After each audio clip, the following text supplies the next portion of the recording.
संग न जाई।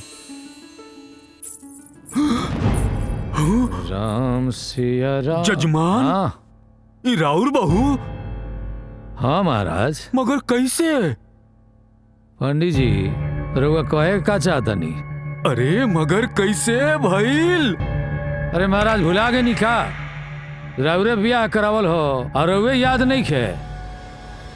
मगर हम तो विजय के शादी पूजा से करवाने तो ई घर में आरती कैसे आ गई? ये तो कोनो बड़ झोल बा। जब आरती एजा बिया तो पूजा कहीं। का भइल पंडित जी?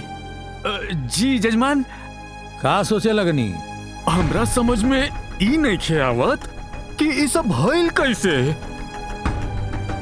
वैसे जजमान ई बताई कि रउआ के कोनो दिक्कत तो ना भइल बहू से? अरे महाराज रउआ पगला गेल बनी का? हमरा बहू से का दिक्कत हो सकेला? हमार बहू जब से आइल बाड़ी हमरा घर में खुशी डबल हो गइल बा। राउर तो खुशी बढ़ गई लेकिन हमार तो टेंशन बढ़ गई बा। अब देखी जाके ओकर घर में का मामला बा। अच्छा जजमान आज्ञा दी, हमरा तनी जल्दी जाए के बा। हाँ? अरे रुकी भोजन करके जाई। ना ना ना ना ना। ए पंडित जी ना। अरे ना जजमान, जजमान अरे कहाँ बानी रहुआ? जल्दी बाहर आई। अरे के बा? अरे पंडित जी प्रणाम प्रणाम प्रणाम। आशीर्वाद आशीर्वाद। भइल? बहुत हाफत हाफत आ रहल बानी। राउर बहू के चेहरा हमरा के देखे के बा। का? हमार बहू के चेहरा देखे के बा? जी काहे? दरअसल का ह उनकर हम कुंडली देखनी है और सब ग्रह घर से बेघर हो गए बड़ा। का? ग्रह घर से बेघर हो गई बा? हाँ। मने कोई विपत्ति आवे वाला बा? जी जी जी। ठीक बा। गौरी जी बाबूजी। जरा बहू के बाहर लेके आवता। बैठी पंडित जी बैठी। जी जी। ग्रह घर से बेघर हो गई बा।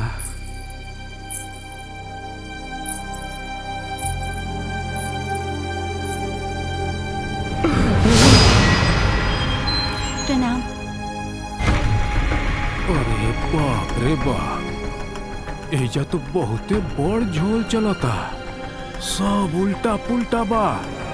एकर बहू ओकरा घर में और ओकर बहू एकरा घर में।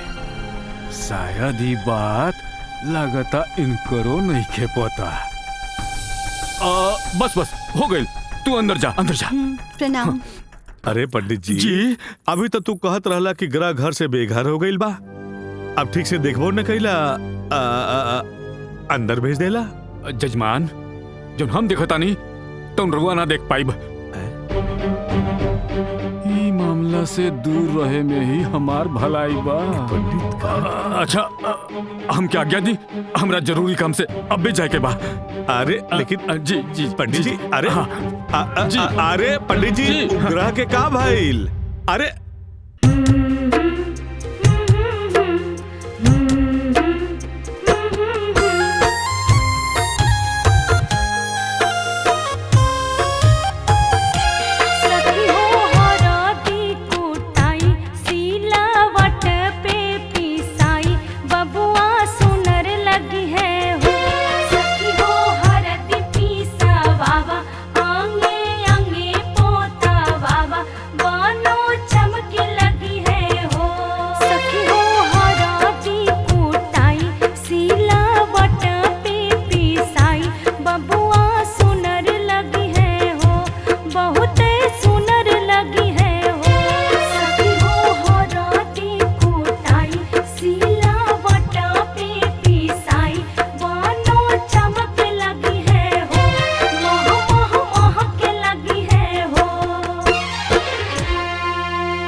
पंडित जी जी पहले हमरा लड़का के बियाह होके के चाहिए।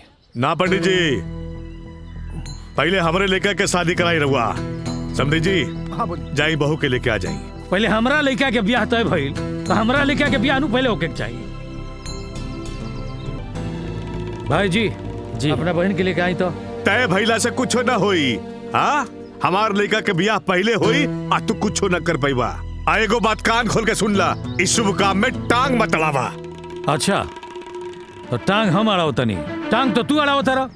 पहले हमरा लड़का के बियाह तय भइल तो तू अपना लड़का के बियाह तय कर देलो, और इतने से पेट ना भरल तो एक डेट पर बियाह तय कर देलो। हम कह दे बतानी, तू हद में रहा, ज्यादा बकवास मत करा। बकवास तो तू करता रहो। पहले हमार बेटा के बियाह होई। पहले हमरा बेटा के बियाह अरे होई। छोड़। अरे मत कर बकवास। बाबूजी, हमार बेटा के बियाह होई। चुप रह तू दोनों लोग। क्या करो शादी आगे पीछे ना होई। दोनों शादी के क्या मुहूर्त बा। आपन आपन लड़का बैठाई, दोनों शादी एक ही साथ होई। और जल्दी करी, मुहूर्त निकल जाता।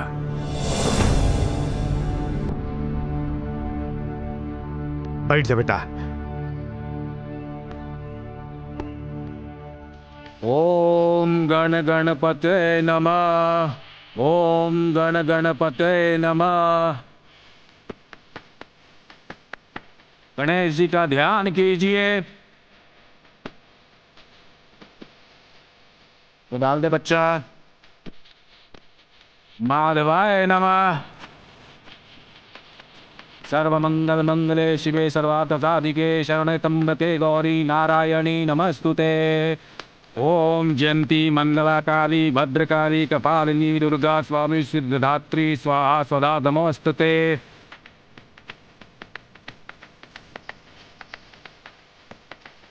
गणेश जी का ध्यान कीजिए। गौरी सुताय गणनाथ नमो। दुल्हन के मांग में दूल्हा सिंदूर डालें। मंगलम भगवान विष्णु मंगलम गरुण ध्वजा मंगलम पुंडरीकाक्षाय मंगलाय तनोहरि। या देवी सर्वभूतेषु मातृरूपेण संचिता। आप लोग दूल्हा दुल्हन फेरे के लिए खड़े हो जाएं। मंगल मंगले शिवे सर्वार्थ साधिके शरणे त्र्यंबके गौरी नारायणी नमस्तुते। ओम जयंती मंगला काली भद्रकाली कपालिनी दुर्गा स्वाहा सुभधात्री स्वाहा स्वधा नमस्तुते। मंगलम भगवान विष्णु मंगलम गरुण ध्वजा मंगलम पुंडरीकाक्षाय मंगलाय तनोहरि।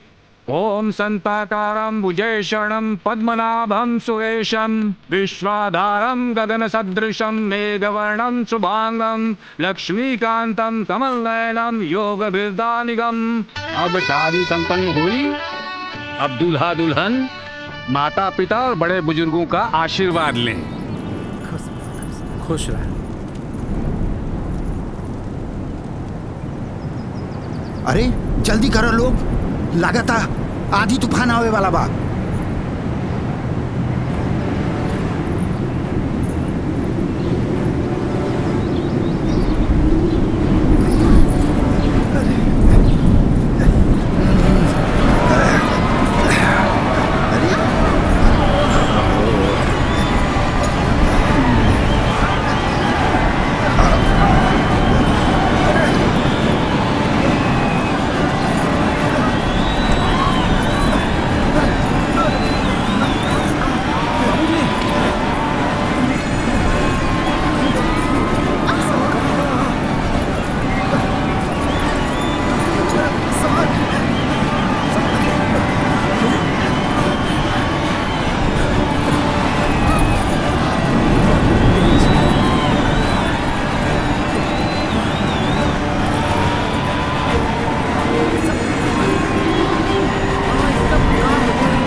विजय, ते अपना वाली के देख लीस?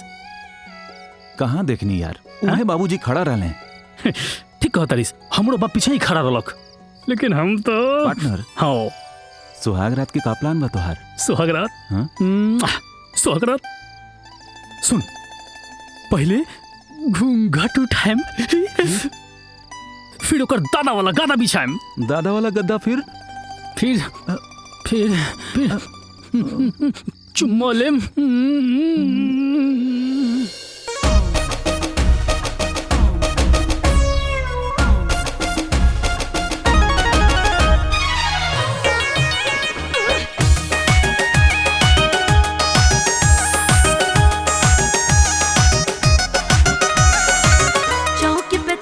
नहीं लागी हो, भीतर से जोश बड़ी जागी हो। आहा चौकी पे चोट नहीं लागी हो, भीतर से जोश बड़ी जागी हो। हवे सुहाग रात मौका राजा फूलबा छावा अपने दादा वाला गादा ए रानी आव पहिया में झूल जा। अब तेरी कोरा जानी ज्यादा मिठाई खा के जल्दी से भूल जा।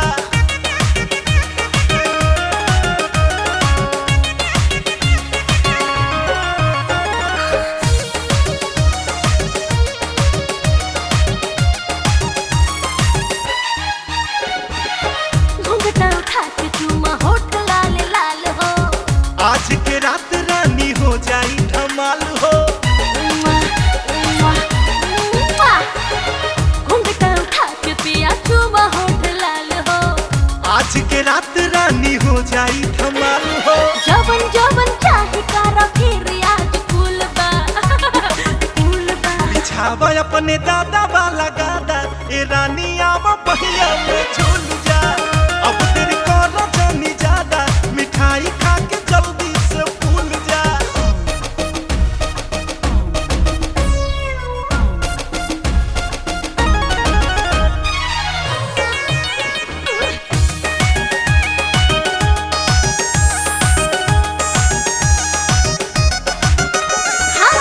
चढ़ली जवानिया में कोता लगाइला। चल ये रानी आज मूड के बनाइला। चढ़ली जवानिया में कोता लगाइला। चल ये रानी तू मूड के बनाइला। पानी में बतासा जैसे घोले ना घुल जा घुल जा। बिछावा अपने दादा वाला गादा झूल जा। अब तेरे कोरा जानी ज्यादा मिठाई खा के जल्दी से भूल जा। विजय अबे बाबूजी अबे सब गुरु को बरकत लिस चल चल चल चल।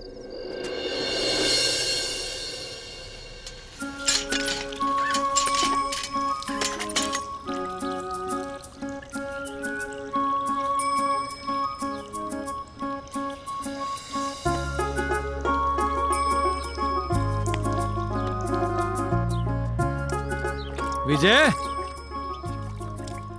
जी बाबूजी। आवा है ना।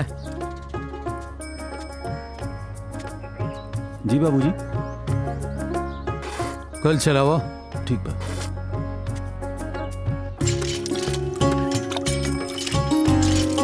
सीताराम सीताराम। बेटा पीठ मलता। ठीक बा बाबूजी।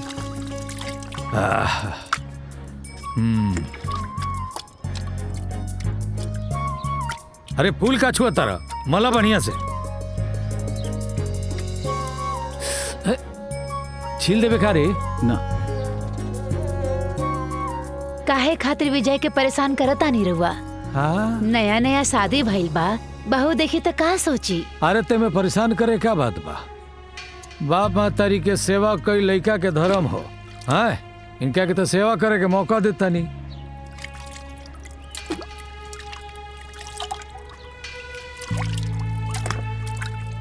कहाँ जाए के बा रहुआ के जे सुबह सुबह नहाता नहीं। ससुरारी घर ही न रहे के बा।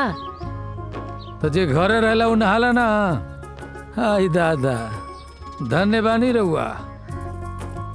जाई चली हो गई। हाँ चल चली हम आओ तनी चली।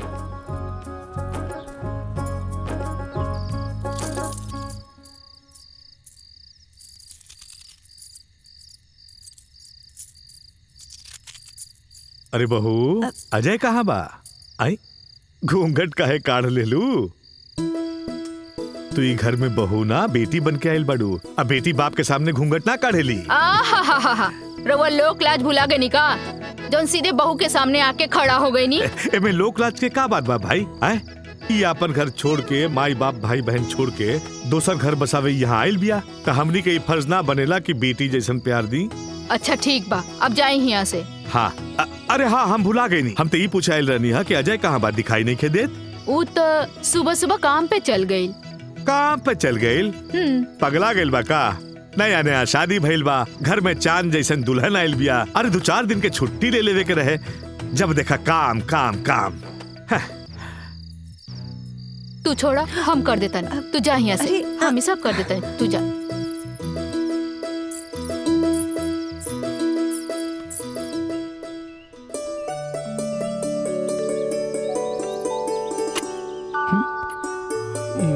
वायर शॉर्ट कैसे खेले भैया? ओह चलो फाइनली ठीक हुआ। हो गई साहब। हाँ 3 दिन से नेटवर्क न रहा, पूरा सब देहात वेट करता नेटवर्क। हाँ कोनो बात नहीं के, थोड़ा सा टेक्निकल फॉल्ट रहा था, अभी ठीक कर दिला बानी, यही से सर्वर ना होता रहे। अब आराम से तू लोग बात कर सकता रहे, ठीक बा जी? जा।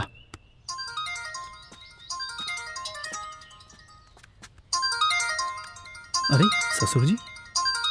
हेलो हेलो दामाद जी, कैसे बानी? हाँ ठीक बनी बाबूजी, प्रणाम। रवा कैसन बनी? हाँ ठीक बानी, तोहार हालचाल ठीक बा ना? बस सब फर्स्ट क्लास बाबूजी, राउर आशीर्वाद बा। घर वाला लोग कैसन बाड़न? ठीक बारे। हमार बेटी कैसन बिया बेटा? एकदम अच्छा बड़ी बाबूजी। अब बाबूजी कैसन बाड़े? वो ठीक बारे। तोहार मम्मी कैसन बाड़ी? वो ठीक बाड़ी बाबूजी। छोटकी बहन कैसन बिया बेटा? सब कोई ठीक ठाक बा। भैंसिया दूध देती है कि ना बेटा? अरे बहुत पका हुआ था यार। हेलो हेलो हेलो, आवाज आवता का बेटा? ना ना बाबूजी, कौन आवाज नहीं क्या होते नहीं की ओर। हेलो हेलो अरे आवाज तो आवता। हेलो हेलो लो लो लो लो लो लो, पका दिलक। होई है वही जो राम रचि राखा, का कोई तर्क बढ़ा वही साखा। वाह जजमान वाह। अरे बाबा जी, जय जय सिया राम, जय जय सिया राम। आओ जा, बैठी बैठी। जी जी जी। ए बचिया, पंडित जी के लिए आके कुछ पानी उन्हें पियावो। और महाराज? बस कोनो खास बात नहीं जजमान, एक बगले से गुजरत रहनी है तो सोचनी है कि जजमान से तनी मिलते ही चली और अपन मिलावल जोड़ी के तनी देख भी ली। अरे बहुत बढ़िया कहनी है, बहुत बढ़िया। प्रणाम पंडित जी। आशीर्वाद आशीर्वाद आशीर्वाद। हाँ ले जाओ। जी जी जी। रघुकुल रीते सदा चली आई, प्राण जाई कर वचन न जाई। राम सिया राम। जजमान, हाँ ई राउर बहू? हाँ महाराज। मगर कैसे?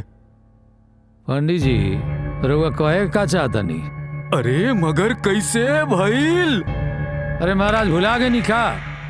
रउरे ब्याह करावल हो और रउए याद नहीं खे? मगर हम तो विजय के शादी पूजा से करवाओगे, तो ये घर में आरती कैसे आ गई? ये तो कोनो बड़ झोल बा। जब आरती एजा बिया तो पूजा को ही का भइल पंडित जी? जी जजमान। का सोचे लगनी? हमरा समझ में ई नहीं खे आवत कि ई सब भइल कैसे।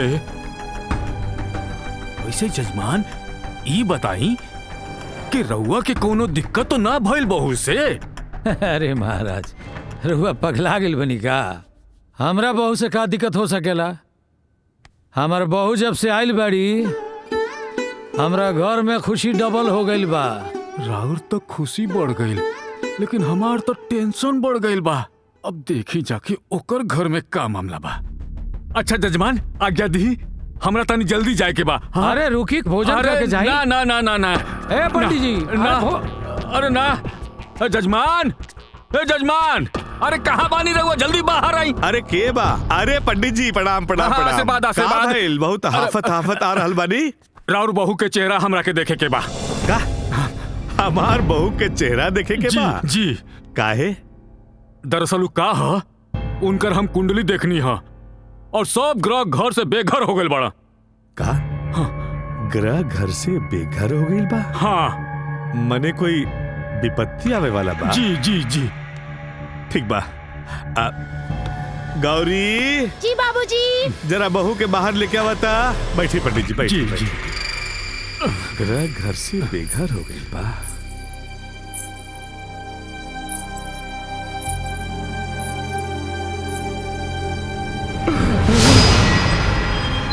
प्रणाम। बाप रे बाप, एजा तो बहुते बड़ झोल चलता। सब उल्टा पुल्टा बा। एकर बहू ओकरा घर में और ओकर बहू एकरा घर में। शायद ही बात लगता इनकरो नहीं खे पता। बस बस हो गई, तू अंदर जा, अंदर जा।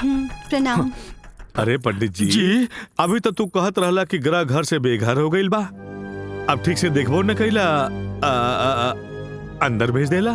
जजमान, जब हम देखता नहीं तो रउआ ना देख पाइब।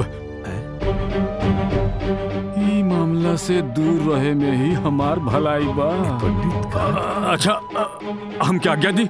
हमरा जरूरी काम से अब भी जाए के बा।